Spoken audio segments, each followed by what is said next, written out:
अस्सलाम वालेकुम स्टूडेंट्स, कैसे हैं आप सब। उम्मीद करती हूँ कि आप सब खैरियत से होंगे। Welcome you for all with Sumera में मैं हाजिर हूँ CS 101 की स्लाइड नंबर 161 के साथ, और इसमें हम लोग कंटिन्यू करेंगे डेटाबेस सिस्टम को ही। एक नया टॉपिक है which is the comment and roll back protocol. तो ये हमने जो है लास्ट मॉड्यूल में इसको स्टार्ट किया था और आज इसकी कुछ हम लोग एग्जांपल्स देखेंगे।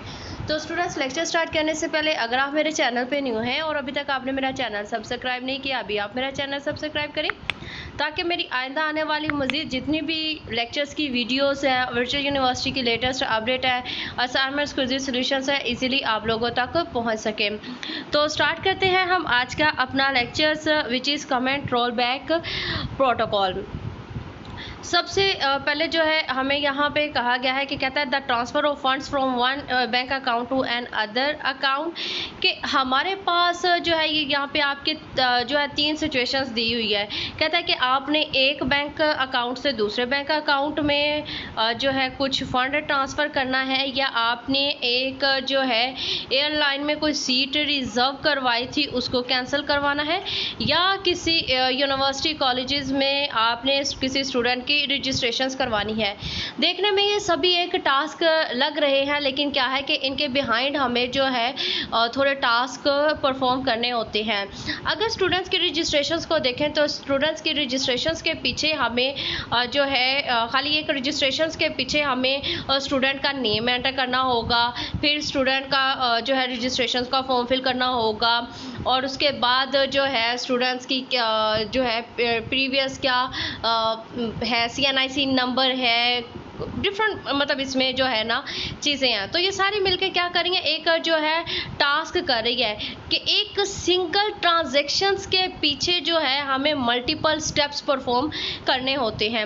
इसी तरह से अगर एक अकाउंट से हमने दूसरे अकाउंट में कुछ फ़ंड ट्रांसफ़र करना है तो एक टास्क नज़र आ रहा है, लेकिन इसके पीछे हमें मल्टीपल स्टेप्स के किसके अकाउंट से करना है, किसके अकाउंट में करना है, और किस बैंक के थ्रू करना है, किस अकाउंट नंबर के थ्रू करना है, क्या जो है परमिशंस होगी, कितना अमाउंट जो है वो ट्रांसफ़र की जा रही है।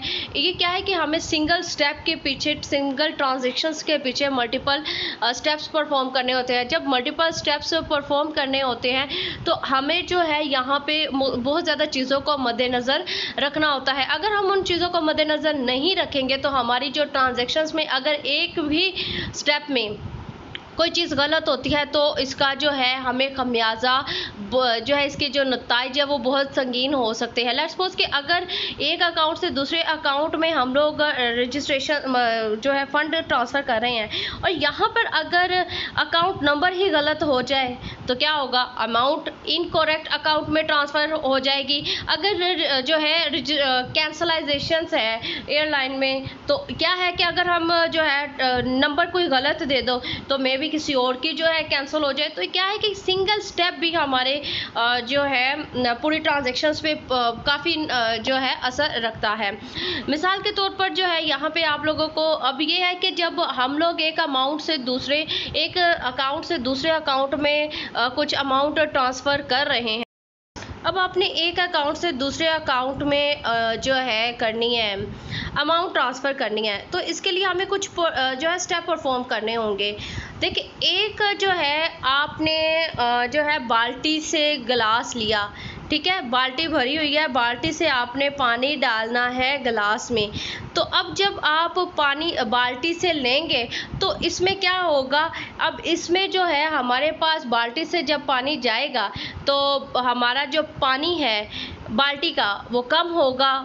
ऑन द सेम टाइम गिलास का पानी क्या होगा, गिलास का पानी, गिलास और बाल्टी के दरमियान कोई चीज़ है जो गिलास से पानी जो है डाल रही है और पानी बाल्टी से पानी ले रही है। तो बिल्कुल इसी तरह से हमारा जो डाटा है, जब हम एक अकाउंट से ट्रांसफ़र करते हैं अमाउंट दूसरे ट्रांसफ़र जो है अकाउंट में, ऑन द सेम टाइम एक अकाउंट जो है जहाँ से अमाउंट जा रही है वो डिक्रीज़ होगा, उसमें अमाउंट कम होगी, और दूसरे अकाउंट में वैल्यू जो अमाउंट है वो अप होगी।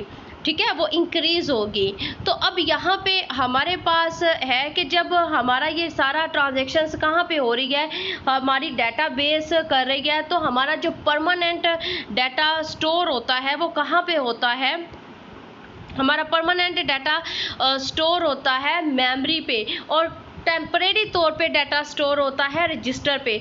तो जब अमाउंट ए जो है जाएगी, सेंडर ने जब एक अकाउंट से अमाउंट जाएगी, तो वो अमाउंट टेम्परेरी तौर पे रखी जाएगी रजिस्टर पे, और यहाँ से जब डिक्रीज़ होके जब दूसरे के पास जाएगी, तो वहाँ पे भी पहले जो है जाएगी रजिस्टर पे, और रजिस्टर जो है उस दूसरे अमाउंट के जो दूसरे अकाउंट के अमाउंट है उसको डिक्रीज करके फाइनल जो है आपको अमाउंट दे देगा।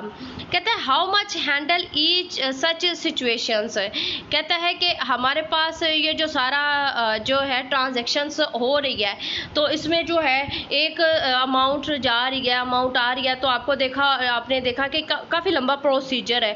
अब अगर इस प्रोसीजर में एक भी चीज़ स्किप हो जाए, लेट्स सपोज के ड्यूरिंग ट्रांजैक्शंस आपका लाइट ऑफ हो जाती है या कोई और इशू आ जाता है, तो जो सेंडर है वो कहता है कि मैंने अमाउंट सेंड कर दिया, इवन के रिसीवर ने रिसीव की ही नहीं है, तो यहाँ पे सिचुएशंस काफ़ी क्रिटिकल हो जाएगी। तो इस सिचुएशन से बचने के लिए इसका जो है क्या है कि कहते हैं कि क्यों ना ये सारी ट्रांजैक्शंस के हर एक स्टेप को जो है रिकॉर्ड कर लिया जाए।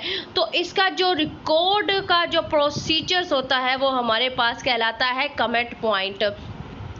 कहता है कि ये ऐसा मतलब कि पॉइंट है जिसमें तमाम स्टेप्स जो ट्रांजैक्शंस के दरमियान लिए जाते हैं उनको रिकॉर्ड किया जाता है, और क्या कहलाता है हमारे पास कमेंट पॉइंट। ठीक है, comment point is clear now.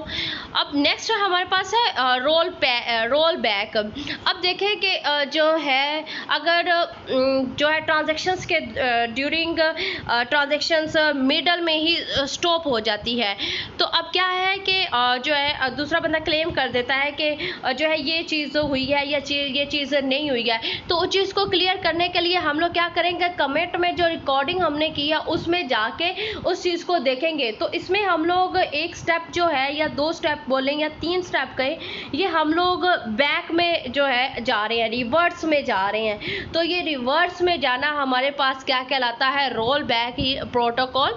इसको जो है सिंपली अनडू भी बोला जाता है। रोल बैक जो है कहता है कि आपकी जो भी जो है टर्मिनेशंस होती है उससे पहले जो है इसके तमाम कंप्लीट स्टेप्स को, इवन के जो भी आपने जो है लिए होते हैं सबको जो है स्टोर कर लिया जाता है ताकि हमारे पास डेड लॉक ना हो।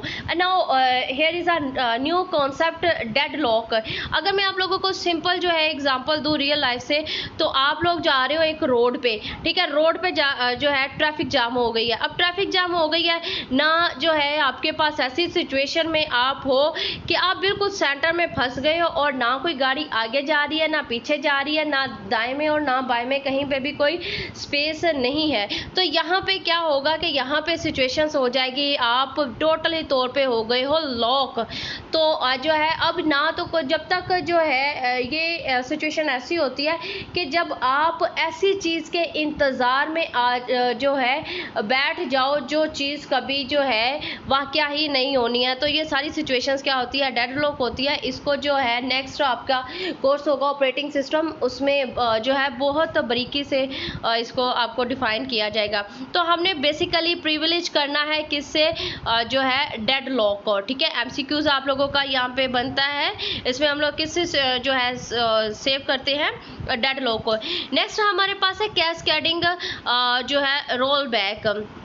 ये भी एक जो है सिचुएशंस है। अब इसमें जो है क्या है कि आपके पास है 3 account, account A, account B, account C. Account A भी जो है कम्युनिकेट कर रहा है या ट्रांजैक्शंस कर रहा है किसके साथ, बी के साथ। जो आपका अकाउंट सी है वो भी ट्रांजेक्शन्स किसके साथ कर रहा है, सी के साथ। अब दोनों जो है कनेक्टेड है किसके साथ, ए और सी जो है बी के साथ। जब कंप्यूटर जो है अकाउंट ए ने अमाउंट सेंड की अकाउंट बी को, तो उस वक्त जो है उसकी अमाउंट कह लें कि जो है 500 थी।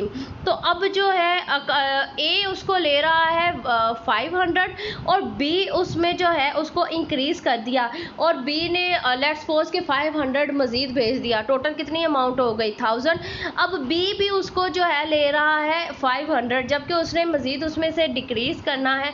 अब ये क्या है कि सेम चीज़ को डिफरेंट आप शेप में ले रहे हो या डिफरेंट उसके व्यू ले रहे हो, तो क्या होगा कि इसमें सिस्टम की अपडेशंस में प्रॉब्लम होगी। तो इस चीज़ को जो है बचाने के लिए क्या है, कैस्केडिंग एक जो है सिचुएशंस है, ठीक है। ये सारी जो सिचुएशंस है या जो ये प्रॉब्लम इंक्रीज होती है या जो प्रॉब्लम बनती है, ये हमारे पास कहलाती है कैस्केडिंग प्रॉब्लम।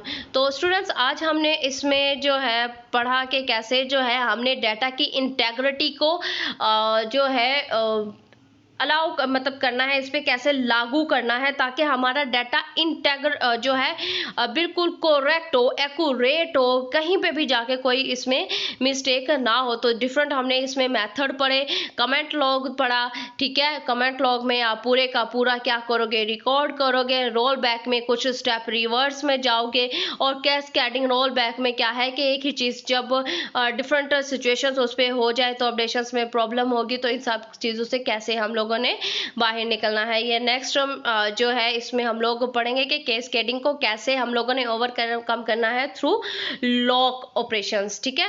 तो नेक्स्ट स्लाइड में इसको हम लोग पढ़ेंगे। अगर कोई चीज़ इस लेक्चर में समझ नहीं आई है, comment session is on, you can ask any questions that relevant your study. दुआओं में क्या जो है लाजमी याद रखिएगा और अपना ज़्यादा सारा ख्याल रखिएगा। देखते रहिए वे यू फॉर ऑलवेज। मेरा अल्लाह हम सबका हामी नासिर।